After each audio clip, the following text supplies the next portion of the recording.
আজকে আমাদের হবে দুধ পিঠে। তার জন্য দুধটা ইন্ডাকশন উনুনে বসিয়ে দিয়েছি, ফুটছে। আর পিঠে তো এখানে বানানোই আছে, ছোট্ট ছোট্ট করে বানিয়েছি। সন্দেশে পুর দেওয়া আছে, হাতে করে দেবো না, টপাং টপাং করে উঠে পড়বে।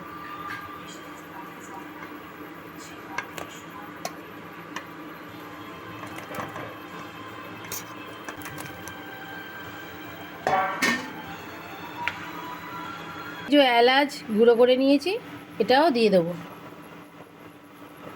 একদম ঘন হয়ে এলে তারপর গুড় দেবো।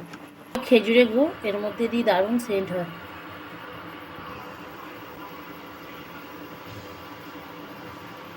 এর মধ্যে কালারটা এসে গেছে।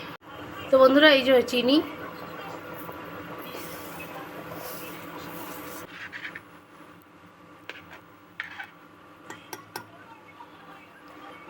হলেই নামিয়ে ফেলবো।